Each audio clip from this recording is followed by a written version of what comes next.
Welcome back to the channel bio classes. Bio classes में आप लोगों का स्वागत है। चैनल को सब्सक्राइब कर दीजिए बच्चों। आप लोग वीडियो देखते हैं, सब्सक्राइब नहीं करते हैं, ठीक है। इसके आगे हम लोग कौन सा चैप्टर पढ़ रहे थे? हम लोग चैप्टर पढ़ रहे थे sexual reproduction in flowering plants. इसमें हमने माइक्रोस्पोरोजेनेसिस पढ़ लिया था, स्टेमन का स्ट्रक्चर, माइक्रोस्पोरोजेनेसिस, पॉलिनेशन, ये हमने पढ़ लिया था। इसके आगे आज हम बात करेंगे सेक्सुअल रिप्रोडक्शन में, आज हम बात करेंगे गायनीशियम और मेगास्पोरोजेनेसिस की। गायनीशियम या पिस्टल जो कि फीमेल रिप्रोडक्टिव पार्ट होता है, ये आपको पता ही होगा। अगर इसका यूनिट क्या है, कार्पल या पिस्टल। 3 पार्ट्स होते हैं इसमें, टॉप पे स्टिग्मा, फिर स्टाइल, उसके बाद ओवरी। ओवरी अटैच्ड होती है थैलेमस पे। एक ओवरी में बहुत सारे ओव्यूल्स या एक ओव्यूल रह सकता है। ओव्यूल को मेगास्पोरेंजिया भी कहते हैं। जिस टिश्यू से ओव्यूल ओवरी से अटैच्ड होती है उसे हम प्लेसेंटा कहते हैं। ओव्यूल जिस टिश्यू से ओवरी से अटैच्ड होती है उसे हम प्लेसेंटा कहते हैं। ओव्यूल जिस कैविटी में रहती है उसे हम ओवेरियन कैविटी या लॉक्यूल्स कहते हैं। तो ये 2 टर्म्स हो गए। ओवरी के अंदर ओव्यूल होगा जिसे मेगास्पोरेंजिया भी कहते हैं। ओव्यूल ओवरी से अटैच्ड होता है किसके थ्रू? प्लेसेंटा से। जिस कैविटी में ओव्यूल रहती है उसे हम ओवेरियन कैविटी या लॉक्यूल्स कहते हैं। नंबर ऑफ ओव्यूल्स ये एक भी हो सकते हैं, ये बहुत ज़्यादा भी हो सकते हैं। अगर एक ओव्यूल है तो वो एक सीड बनाएगा, अगर एक से ज़्यादा ओव्यूल हैं तो उस फ्रूट में एक से ज़्यादा सीड्स होंगे। तो जिस फ्रूट में एक सीड है मतलब उसमें एक ओव्यूल है, जिस फ्रूट में एक से ज़्यादा सीड्स हैं मतलब उसमें एक से ज़्यादा ओव्यूल्स हैं। जैसे वीट, पैडी, मैंगो, इसमें आपने देखा होगा कि सिंगल सीड होता है, मतलब कि इसमें सिंगल ओव्यूल है ओवरी में।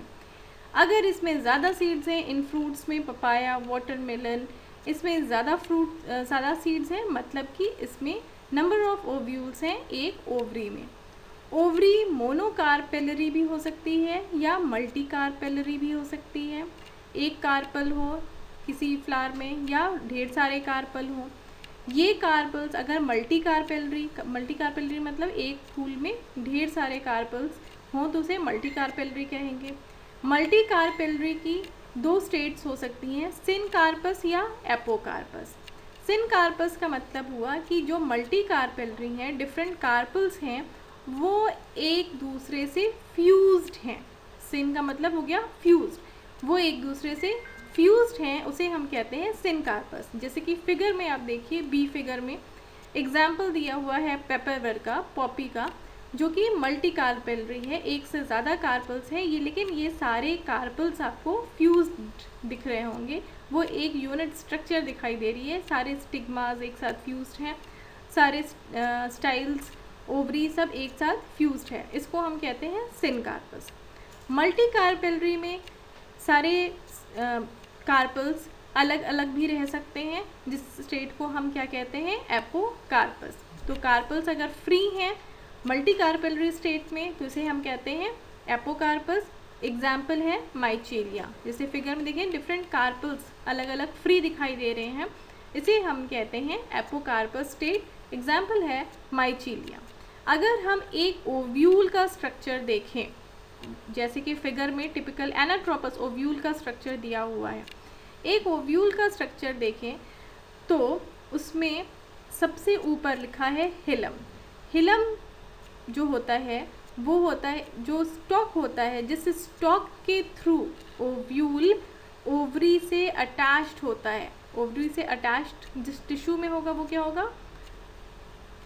प्लेसेंटा, ठीक है। और जिस स्टॉक से अटैच्ड होगा उसे हम कहते हैं फ्यूनिकल। इसमें बाहर की ओर 2 कवरिंग्स होती हैं जिसे कहते हैं इंटेगुमेंट। बाहर वाले को आउटर इंटेगुमेंट, अंदर वाले को इनर इंटेगुमेंट। सबसे अंदर एम्ब्रियो सैक होता है जिसके अंदर ही एग पाया जाता है, ठीक है। ये है आपके ओव्यूल का स्ट्रक्चर। एक ओपनिंग होती है जहाँ पर इंटेगुमेंट पूरा कंप्लीट नहीं होता है, ओपन रीजन होता है, जिसे हम कहते हैं माइक्रोपाइल।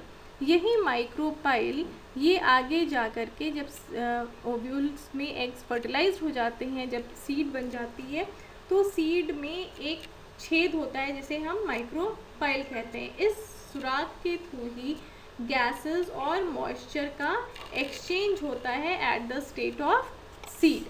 ठीक है, तो ये टिपिकल एक ओव्यूल का स्ट्रक्चर। ट्रोपस, इसमें पूरा फ्यूनिकल ये पूरा घूम जाता है। ओव्यूल टर्न्स जो है, ओव्यूल 360 डिग्री पूरा फ्यूनिकल के चारों ओर वो एक 360 डिग्री एंगल पे पूरा घूम जाता है और ये कॉइल्ड स्ट्रक्चर बना लेता है। इस टाइप का अरेंजमेंट ओपनशिया में पाया जाता है। ठीक है, कैक्टस में इस टाइप का अरेंजमेंट पाया, तो इनकी पोजीशन के बेसिस पे इनको इस 6 कैटेगरीज में डिवाइड किया गया है। इस फिगर को आप फिर से देखिए ध्यान से। जो फ्यूनिकल है, फ्यूनिकल पार्ट सबसे नीचे है। ओव्यूल प्लेसेंटा से अटैच्ड होता है एक स्टॉक रीजन से, जिसे हम क्या कहते हैं, फ्यूनिकल। ओव्यूल और फ्यूनिकल के बीच का जो जंक्शन पोजीशन होता है वो क्या होता है, हिलम। 2 कवरिंग्स होती हैं बाहर की ओर, जिसे कहते हैं इंटेगुमेंट, इनर और आउटर इंटेगुमेंट। इंटेगुमेंट बीच में ओपन होती है, स्मॉल ओपनिंग फॉर्म करती है, जिसे कहते हैं माइक्रोपाइल। माइक्रोपाइल के ठीक ऑपोजिट एम्ब्रियो सैक के एक तरफ माइक्रोपाइल है और दूसरी तरफ जो टिश्यू है उसे हम क्या कहते हैं, चलाजा। और एम्ब्रियो सैक को जो घेरे रखती है जो टिश्यू, उसे कहते हैं न्यूसिलस। ओवरी के अंदर ओव्यूल में एक सिंगल एम्ब्रियो सैक जो होता है उसमें 8 न्यूक्लियस होते हैं और ये 7 सेल्ड स्टेज होती है। ठीक है, इसको याद रखिए, इसमें 8 न्यूक्लियस और 7 सेल्स होते हैं। मतलब क्या हुआ कि एक सेल ऐसी होगी जिसमें कि 2 न्यूक्लियस होंगे, तो ये 8 न्यूक्लिएटेड एंड 7 सेल्ड स्ट्रक्चर होती है। मेगास्पोरोजेनेसिस अब होती कैसे है, ये फर्स्ट फिगर जो दिया हुआ है ये टिपिकल स्ट्रक्चर ऑफ पिस्टल है। सबसे ऊपर स्टिग्मा होगा, फिर स्टाइल, फिर ओवरी। ये प्लेसेंटा रीजन क्या होता है, जिससे कि ओव्यूल्स अटैच्ड होते हैं। प्लस ओव्यूल का स्ट्रक्चर ये हो गया, इंटेगुमेंट है, न्यूसिलस है, फ्यूनिकल है। अब ये न्यूसिलस में एक सेल ये डेवलप हो जाती है जिसे कि हम कहते हैं मदर सेल। ठीक है, मदर सेल ये डेवलप होती है माइक्रोपाइलर एंड की ओर। माइक्रोपाइल जिधर है उस तरफ एक मदर सेल डेवलप होती है। इस मदर सेल में मेगास्पोर मदर सेल ये डिप्लॉयड स्ट्रक्चर है, इसमें मियोसिस होगी। ठीक है, जब मियोसिस होगी तो ये क्या बनाएंगे, मेगास्पोर। कितने बनाएंगे मियोसिस के बाद, 4 बनाएंगे, तो 4 हैप्लॉयड मेगास्पोर ये बनाते हैं।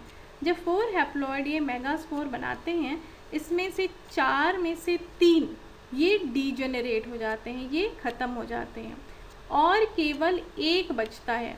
किस साइड वाला, चलाजल एंड के साइड वाला बचता है। माइक्रोपाइलर एंड के साइड वाले 3 डीजेनरेट हो जाते हैं। ठीक है, 4 बने, तो अब ये सेल्स कैसी हो गई, ये हैप्लॉयड हो गई। इसमें से 3 डीजेनरेट हो गए टुवर्ड्स माइक्रोपाइल वाले डीजेनरेट हो गए, बचे किधर के, चलाजल एंड वाले बने। अब ये जो एक चलाजल एंड की तरफ बचा मेगास्पोर जो ही हैप्लॉयड है, ठीक है, ये पूरा एम्ब्रियो सैक बनाएगा। इस तरह के डेवलपमेंट को हम क्या कहते हैं, monosporic type of development. Embryo sac जो है वो सिंगल मेगास्पोर से बन रहा है, इसलिए इसको कहते हैं monosporic type of development. Polygonum type embryo sac जो है वो 80% एंजियोस्पर्म्स में पाया जाता है। 80 पॉलीगोनम टाइप क्या है, मतलब कि एम्ब्रियो सैक में दोनों तरह की सेल्स होती हैं। जब एम्ब्रियो सैक्स आगे देखेंगे हम फिगर में, इसमें दोनों तरह की सेल्स होती हैं, हैप्लॉइड सेल्स भी होती हैं और डिप्लॉइड सेल्स भी होती हैं। इसी को हम क्या कहते हैं, पॉलीगोनम टाइप। तो polygonum type of embryo sac जो है वो 80% ऑफ एंजियोस्पर्म, मतलब मोस्टली एंजियोस्पर्म्स में पॉलीगोनम टाइप ऑफ। और मोनोस्पोरिक मतलब क्या हुआ कि एक मेगास्पोर से पूरा एम्ब्रियो सैक बन रहा है। इसके आगे अब ये एम्ब्रियो सैक बन गया। इसके बाद क्या हुआ, इसके बाद अब इसमें माइटोसिस होगी, ठीक है। अब ये फंक्शनल मेगास्पोर बड़ा होगा, माइटोसिस होगी, 2 न्यूक्लियस बनाएंगे जो दोनों पोल्स पे जाएंगे, एक माइक्रोपाइल की तरफ और एक चलाजा की तरफ। फिर से इसमें माइटोसिस होगी, 2 से 4 बनेंगे, 4 माइक्रोपाइल की तरफ और 4 चलाजा की तरफ। अब इसमें से इस तरह ये जो माइटोसिस होता है इसमें ये क्या हो गया, इसमें 4 न्यूक्लिएट स्ट्रक्चर बना पहले, फिर 8 न्यूक्लिएट स्टेज बना। ये माइटोसिस डिवीजन जो होता है ये फ्री न्यूक्लियर होता है। फ्री न्यूक्लियर का मतलब हुआ कि इसमें न्यूक्लियस का डिवीजन हो रहा है, न्यूक्लियस डिवीजन के बाद सेल वॉल का फॉर्मेशन नहीं हो रहा है, इसी को हम क्या कहेंगे, फ्री न्यूक्लियर डिवीजन। माइटोसिस इसमें जो हो रही है वो फ्री न्यूक्लियर डिवीजन के थ्रू हो रही है, सेल वॉल का फॉर्मेशन नहीं हो रहा है। जब ये 8 न्यूक्लियस बन जाते हैं अब इसमें सेल वॉल का फॉर्मेशन होता है। 6 न्यूक्लियस के चारों ओर सेल वॉल का फॉर्मेशन पहले होता है। 3 जो 4 एक तरफ हैं और 4 एक तरफ हैं, इसमें से एक तरफ 3 रह जाएंगे, एक तरफ 3 रह जाएंगे और एक सेंटर में इधर से भी आ जाएगा और एक सेंटर में नीचे से भी आ जाएगा, चलेजल एंड से भी आ जाएगा और माइक्रोपाइलर एंड से भी आ जाएगा। 3 टूवर्ड्स माइक्रोपाइलर एंड जो है उसमें एक सेल एक होगी और 2 सेल सिनर्जिड्स होंगी। दूसरी तरफ चलाजल एंड की ओर 3 सेल्स एंटीपोडल सेल्स होंगी, ठीक है। और सेंटर में 2 पोलर न्यूक्लियाई होगी। तो जो बीच की जो सेल है उसको वो उसका जो न्यूक्लियस है इसको हम क्या कहते हैं, पोलर न्यूक्लियाई। अब इसके चारों ओर सेल वॉल का फॉर्मेशन होगा, ठीक है। जो 3 सेल्स माइक्रोपाइल के तरफ हैं उन्हें हम कहते हैं एग एपरेटस। इस एग एपरेटस में 2 सिनर्जिड्स हैं और एक एग सेल है। सिनर्जिड्स में स्पेशल सेलुलर थिकनिंग होती है, किस ओर है ये, माइक्रोपाइल की ओर है, जिसे हम कहते हैं फिलीफॉर्म एपरेटस। किसमें है फिलीफॉर्म एपरेटस, सिनर्जिड्स में। ये सिनर्जिड्स का काम क्या होता है, जब ये पॉलन ट्यूब जब पॉलिनेशन होता है उसके बाद पॉलन ट्यूब जब बनते हैं तो पॉलन ट्यूब को ये पाथ दिखाती है towards egg cell. 3 cells chalazal end की तरफ होती हैं जिसे हम कहते हैं एंटीपोडल सेल्स, ठीक है। ये स्ट्रक्चर देखिए, माइक्रोपाइलर एंड है, न्यूसिलस सेल्स मेरिस्टेमेटिक हो जाती हैं और ये डिवीजन करती हैं, म्योटिक डिवीजन करेंगी, टेट्राड बनेगा। 3 टूवर्ड्स जो चलाजल एंड के हैं वो डिग्रेड हो जाएंगे, माइक्रोपाइलर एंड के बचे रहेंगे, फिर उसमें फर्दर डिविजन्स होंगे, माइटोटिक डिविजन्स होंगे। सॉरी, कितनी बार माइटोटिक डिवीजन होंगे, 3 बार माइटोटिक डिवीजन होगा और 1 बार मियोसिस शुरू में हुआ है। इस तरह से एग एपरेटस बनेगा, एंटीपोडल सेल्स बनेंगे, पोलर न्यूक्लियाई बनेगा। पोलर न्यूक्लियाई और जो सेल पोलर न्यूक्लियाई वाली जो सेल है जिसके अंदर 2 न्यूक्लियस है उसे सेंट्रल सेल या सेकेंडरी सेल कहते हैं। इसके बाद है पॉलिनेशन। पॉलिनेशन मतलब क्या होता है, पॉलिनेशन का मतलब पता होगा आपको। पॉलिनेशन का मतलब होता है पॉलन ग्रेन्स का ट्रांसफ़र। कहाँ से ट्रांसफ़र होंगे पॉलन ग्रेन्स, एंथर से स्टिग्मा पर ट्रांसफ़र होंगे, पिस्टल के स्टिग्मा पर ट्रांसफ़र होंगे। इसी प्रोसेस को हम क्या कहते हैं, पॉलिनेशन। पॉलिनेशन सेम प्लांट में हो, सेम फ्लावर में हो रहा है या डिफरेंट फ्लावर में हो रहा है, उसके बेसिस पे 2 टाइप्स के हैं, सेल्फ पॉलिनेशन और क्रॉस पॉलिनेशन। अगर सेम फ्लावर में हो रहा है या different flower of same plant में हो रहा है तो इसे हम कहते हैं सेल्फ पॉलिनेशन। क्रॉस पॉलिनेशन अगर डिफरेंट प्लांट में हो रहा है, सेम स्पीशीज़ के डिफरेंट प्लांट में हो रहा है तो इसे हम कहते हैं क्रॉस पॉलिनेशन या जीनोगैमी। सेल्फ पॉलिनेशन भी 2 तरह से हो सकता है। अगर सेम फ्लावर में हो रहा है, एक ही प्लांट के सेम फ्लावर में हो रहा है तो इसे कहते हैं ऑटोगैमी। अगर एक ही प्लांट के 2 डिफरेंट फ्लावर्स में हो रहा है तो इसे कहते हैं जीटोनोगैमी। ऑटोगैमी 2 टाइप्स की हो सकती हैं, चास्मोगैमी या क्लिस्टोगैमी। ऑटोगैमी सेम फ्लावर में हो रहा है और जीटोनोगैमी मतलब कि डिफरेंट फ्लावर एक ही प्लांट के डिफरेंट फ्लावर में हो रहा है। ये टर्म बहुत इंपॉर्टेंट है। जीनोगैमी मतलब कि क्रॉस पॉलिनेशन। ऑटोगैमी 2 टाइप्स की हो सकती है, चास्मोगैमी या क्लिस्टोगैमी। चास्मोगैमी मतलब कि अगर फ्लावर ओपन है, ठीक है, फ्लावर ओपन है, और क्लिस्ट्रोगैमी अगर फ्लावर्स क्लोज्ड हैं, बंद हैं, जैसे कि क्लोज्ड फ्लावर्स होते हैं जैसे कि मूंगफली में, अरैकिस हाइपोजिया में। चास्मोगैमी ओपन फ्लावर्स हैं और इसमें क्रॉस पॉलिनेशन नहीं हो रहा है। ऑटोगैमी क्यों हो रही है? क्योंकि इसमें एंथर भी और ओव्यूल भी अगर एक साथ डेवलप हो रहे हैं, एक ही टाइम पीरियड पे डेवलप हो रहे हैं, तो इसमें सेल्फ पॉलिनेशन होगा। तो इसमें सिंक्रोनी होनी चाहिए इन पॉलन रिलीज और स्टिग्मा मैचुरेशन में सिंक्रोनी जब होगी तो ही सेल्फ पॉलिनेशन होगा। इसको हम कहते हैं चास्मोगैमी। बहुत से प्लांट्स हैं जिसमें दोनों तरह के फ्लावर्स होते हैं, जैसे वियोला, ऑक्सैलिस, कॉमेलिना, इनमें दोनों तरह के फ्लावर्स हैं। ओपन फ्लावर्स भी होते हैं, चास्मोगैमी होती है जिसमें, और क्लिस्ट्रोगैमी भी होती है जिसमें क्लोज्ड फ्लावर्स हैं, ठीक है। सेल्फ पॉलिनेशन होने के लिए क्या अडेप्टेशंस होने चाहिए? सेल्फ पॉलिनेशन जब ही हो पाएगा जब प्लांट जो है वो, जब फ्लावर जो है वो बाइसेक्सुअल है। मतलब प्लांट कैसा है? मोनीशियस है। बाइसेक्सुअल हम फ्लावर्स के लिए यूज़ करते हैं, मोनीशियस और डायोशियस हम प्लांट के लिए यूज़ करते हैं। तो प्लांट कैसा होना चाहिए? प्लांट होना चाहिए मोनीशियस, फ्लावर होना चाहिए बाइसेक्सुअल। होमोगैमी, होमोगैमी मीन्स कि दोनों male reproductive part and female reproductive part एक साथ मैच्योर होने चाहिए। क्लिस्ट्रोगैमी, फ्लावर्स जब बंद होंगे तो ही उसमें सेल्फ पॉलिनेशन होगा। बट पॉलिनेशन भी किसी किसी प्लांट्स में पाया जाता है, जैसे राइस में, पी में। Disadvantages of self pollination, self pollination होने के कुछ डिसएडवांटेजेस हैं। क्या डिसएडवांटेजेस हो सकते हैं? जैसे कि वेरिएशन, जब सेल्फ पॉलिनेशन होगा तो जैसा पेरेंट होगा, पेरेंट प्लांट होगा, वैसे ही उसका ऑफस्प्रिंग होगा, उसमें कोई वेरिएशन नहीं पाई जाएगी, वो प्योर ब्रीड होंगे, उसमें कोई वेरिएशन नहीं होगी। तो प्योर ब्रीड होने से अगर कोई डिजीज़ है तो डिजीज़ अगर वेरिएशन नहीं है, सारे प्लांट्स एक ही टाइप के हैं, कोई वेरिएशन ही नहीं है उसमें, तो अगर एक प्लांट मर रहा है तो दूसरा प्लांट भी क्या होगा? वो भी डिजीज्ड हो जाएगा, उसमें कोई वेरिएशन ही नहीं है, सेम टाइप का जेनेटिक कॉन्स्टिट्यूशन है, तो उसमें उसका रेजिस्टेंस भी उसी लेवल का है, तो कोई उसमें रेजिस्टेंस नहीं है, सेम टाइप का रेजिस्टेंस है, तो क्या होगा? अगर कोई बीमारी एक में पकड़ी तो कोई भी उसमें ज़िंदा नहीं बचेगा, पूरा क्रॉप ही ख़त्म हो जाएगा। तो ये वेरिएशंस लो होने का ये नुकसान है। लेकिन अगर जब सेक्सुअल रिप्रोडक्शन होता है, क्रॉस पॉलिनेशन के थ्रू होता है, तो अगर कोई डिजीज़ हुई, कोई इन्फेक्शन हुआ, तो बहुत से प्लांट्स ऐसे होंगे जो मर जाएंगे और बहुत से प्लांट ऐसे होंगे जो ज़िंदा रहेंगे उसमें भी। तो जो ज़िंदा हैं मतलब कि उसमें रेजिस्टेंट क्वालिटी होगी, उस डिज़ीज़ से कॉम्बैट करने की रेजिस्टेंट क्वालिटी होगी, जिसकी वजह से वो सर्वाइव कर पा रहे हैं। तो इस तरह से सर्वाइवल ऑफ द फिटेस्ट का फिनोमिनन वहाँ चलेगा और वो प्लांट जो है वो ज़्यादा सुपीरियर हो गए उनसे। लेकिन जब वेरिएशन लो होगी, वेरिएशंस नहीं होंगे, तो सेम क्वालिटी ही आगे प्रोपगेट करती जाएगी और उसमें हमें कोई अच्छी क्वालिटी नहीं मिल पाएगी।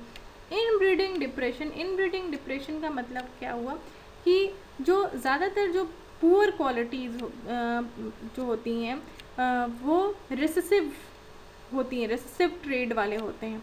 तो ये रेसेसिव ट्रेड वाले ही जब आपस में ये इनब्रीड करेंगे तो ये रेसेसिव ट्रेड ही ये मॉर्फोलॉजी में शो होगा, जो कि ज़्यादातर जो अच्छे ट्रेड्स होते हैं वो डोमिनेंट होते हैं और जो बेकार ट्रेड्स होते हैं वो रेसेसिव होते हैं। लेकिन जब केवल इनब्रीडिंग हो रही है, केवल सेल्फ पॉलिनेशन हो रहा है, इनब्रीडिंग हो रही है, तो जो रेसेसिव ट्रेड्स हैं अब उनकी मॉर्फोलॉजी शो होने लगेगी, जो कि पुअर क्वालिटी को शो करेंगे। In a majority of aquatic plants, ज़्यादातर प्लांट्स जो एक्वेटिक प्लांट्स भी होते हैं उनमें भी पॉलिनेशन जो होता है वो इंसेक्ट और विंड से ही होता है। जो सरफेस पे आ जाते हैं, जो हाइड्रोलिटिक प्लांट्स जो होते हैं, एक्वेटिक प्लांट्स जो होते हैं जो सरफेस पे आते हैं, उनमें पॉलिनेशन जो होता है उनका माध्यम क्या होता है? वो ज़्यादातर इंसेक्ट और विंड के थ्रू ही उनमें पॉलिनेशन। एनीमोफिली, एनीमोफिली मतलब कि जो विंड के थ्रू पॉलिनेशन हो रहा है। More common amongst abiotic pollinations, abiotic pollinations में ये सबसे ज़्यादा कॉमन है विंड वाला। इसके पॉलन ग्रेन्स, जो विंड के थ्रू पॉलिनेशन हो रहा है, इसके पॉलन ग्रेन्स कैसे होंगे? हल्के होंगे, नॉन स्टिकी होंगे और इसके जो स्टेमन्स होंगे वो बाहर की ओर एक्सपोज्ड होंगे, जिससे बिना ऑब्स्ट्रक्शन के पॉलन ग्रेन्स आराम से उड़ सकें। फेदरी स्टिग्मास होते हैं, जैसे कि मेज़ में देखा होगा आपने, फेदरी स्टिग्मास होते हैं जिससे कि ये उड़ते हुए पॉलन ग्रेन्स को आसानी से ट्रैप कर सके। ज़्यादातर विंड पॉलिनेटेड फ्लावर्स जो होते हैं उनमें सिंगल ओव्यूल पाया जाता है ओवरी में। इन्हें नेक्टर की ज़रूरत नहीं पड़ती है क्योंकि इनमें इंसेक्ट से पॉलिनेशन नहीं हो रहा है, अट्रैक्ट नहीं करना है, इसलिए इसमें नेक्टर की ज़रूरत नहीं है। फूल भी इसके जो होंगे वो ज़्यादा अट्रैक्टिव नहीं होते हैं। सेवरल फ्लावर्स एक जगह पैक होकर के एक कॉम्पैक्ट इन्फ्लोरेसेंस बनाते हैं। एग्जाम्पल जैसे कॉर्न कॉब है, जो टेसल्स दिखाई देते हैं, रेशे वाली स्ट्रक्चर जो मेज़ में दिखाई देती है के पौधे में, कॉर्न के पौधे में, वो क्या होती है, स्टिग्मा और स्टाइल होती है। वो ऐसे बाहर की ओर निकले रहते हैं जिससे कि उड़ते हुए पॉलन ग्रेन्स को ट्रैप कर सकें। ये मोस्टली कॉमनली किस में पाए जाते हैं, ग्रासेस वाली फैमिली में, जैसे कि एग्जांपल्स हैं मेज़, वीट, शुगर केन, बैम्बू। तो ये इसके आगे है हाइड्रोफिली, वाटर के थ्रू जिसमें पॉलिनेशन हो रहा है। ये कम पौधों में पाए जाते हैं, मोनोकोटिलेडनस में कुछ में पाए जाते हैं, ज़्यादातर डाइकोटिलेडनस में नहीं पाए जाते हैं, और 30 जेनराइज ही ऐसे पाए गए हैं जिसमें कि हाइड्रोफिली के थ्रू ही पॉलिनेशन होता है। कुछ एग्जाम्पल इसके बहुत इंपॉर्टेंट हैं, जैसे कि वैलसनेरिया, हाइड्रला, जोस्टेरा, ये इनमें पॉलिनेशन वाटर के थ्रू होता है। वाटर हाइसिंथ और वाटर लिली ये पानी में तो पाए जाते हैं, लेकिन पॉलिनेशन ये सतह पे पाए जाते हैं, इसलिए वाटर सरफेस के ऊपर पाए जाते हैं, इसलिए इनमें पॉलिनेशन वाटर के थ्रू नहीं होता है, इसमें पॉलिनेशन इंसेक्ट्स और विंड्स के थ्रू होता है। वाटर पॉलिनेशन जिनमें होता है, वाटर के थ्रू पॉलिनेशन जिसमें होता है, इसमें पॉलन ग्रेन्स को भीगने से बचने के लिए इसके ऊपर, पॉलन ग्रेन्स के ऊपर जो है म्यूसिलेज की कवरिंग पाई जाती है जिससे ये प्रोटेक्ट हो सके वेट। जैसे कि एक एग्जांपल बहुत इंपॉर्टेंट है एपीहाइड्रोफिली का वैलसनेरिया में। वैलसनेरिया में फिगर को ध्यान से देखिएगा, मेल प्लांट एक तरफ दिख रहा है, एक तरफ फीमेल प्लांट दिख रहा है। मेल फ्लावर जो होता है ये सरफेस पे पॉलन ग्रेन्स को रिलीज़ करता है, पॉलन ग्रेन्स जो है मेल फ्लावर को रिलीज़ करता है, और मेल फ्लावर्स जो हैं जिसपे स्टेमन्स दिखाई दे रहे हैं, ये पूरा मेल फ्लावर ये टूट करके पौधे से ये सरफेस पे आ जाता है। ठीक है, सरफेस पे तैरता हुआ मेल फ्लावर दिखाई दे रहा है फिगर में। ये इस तरह का स्ट्रक्चर होता है कि ये बोट शेप लगभग स्ट्रक्चर होता है जिससे कि ये आराम से सतह पर फ्लोट कर सकता है। फीमेल फ्लावर्स जो होते हैं, फीमेल फ्लावर्स ये धीमे धीमे, इनका जो स्ट्रिंग होती है, जो जिसपे फ्लावर्स होते हैं, जो इसका पेडिसल रीजन होता है वो कॉइल लाइक स्ट्रक्चर होती है, तो ये धीमे धीमे सरफेस पे आ जाते हैं फीमेल फ्लावर्स। और जैसे कि आप पानी में उंगली डालो तो एक चारों ओर एक गड्ढा फॉर्म हो जाता है, और उसके अगर अगल बगल कुछ चीज़ें हों, पानी पे छोटे छोटे फूल हों या कोई थर्माकोल बॉल्स हों, तो क्या होंगे, वो उस उंगली के तरफ, उस गड्ढे की तरफ अपने आप आ जाएंगे।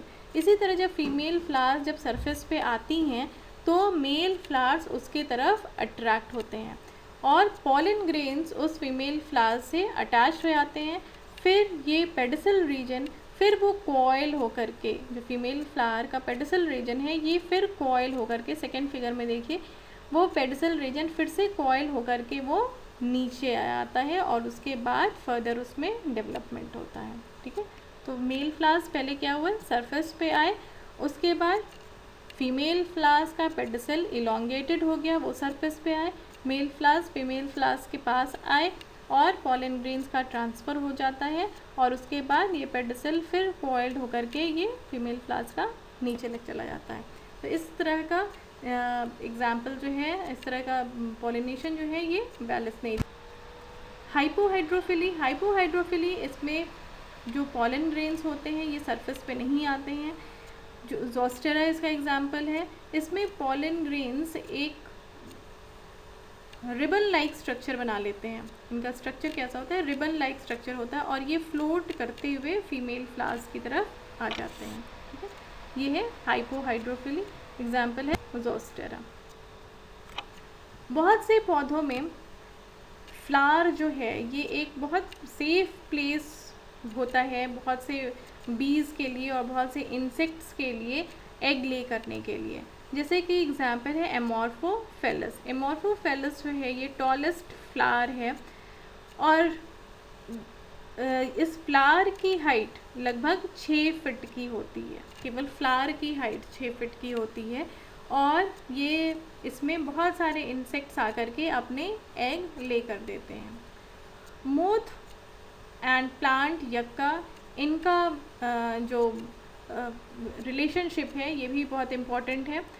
मोथ जो होता है ये अपने एग्स को डिपॉजिट कर देता है यक्का प्लांट के ओवरी में, और फ्लावर जो है फ्लावर को इससे क्या मिल रहा है, फ्लावर इसके बदले में क्या ले रहा है, फ्लावर जो है वो पॉलिनेट हो रहा है इसके बदले में। मोथ एक फ्लावर से दूसरे फ्लावर में गए तो उनके पैरों में क्या होते हैं, पॉलन ग्रेन्स चिपक जाते हैं, तो ये पॉलन ग्रेन्स ट्रांसफ़र हो गए यक्का प्लांट में। तो अब ये उसमें बहुत, जब तक कि ये फ्लावर जब तक कि फ्रूट में चेंज नहीं हो जाता है तब तक ये मोथ का एग उसमें रहता है और उसी में डेवलप होता है। अब माइक्रोस्पोरोजेनेसिस हमने देख लिया लास्ट वीडियो में। इस वीडियो में हमने देख लिया मेगास्पोरोजेनेसिस। अब नेक्स्ट वीडियो में हम देखेंगे आर्टिफिशियल हाइब्रिडाइजेशन एंड फर्टिलाइजेशन। ये चैप्टर बहुत इम्पॉर्टेंट है बच्चों, इस चैप्टर को बहुत ध्यान से पढ़िएगा। न्यू चैप्टर है, कुछ भी मुझे नहीं लगता है कि बहुत ज़्यादा इसमें पहले से आपका कुछ पढ़ा हुआ होगा, तो इसको बहुत ध्यान से पढ़िएगा। इसमें से बहुत सारे क्वेश्चंस एग्ज़ाम में बनते हैं। Thank you for watching the video. Channel को अच्छा लगे तो इसे लाइक करिए, शेयर करिए।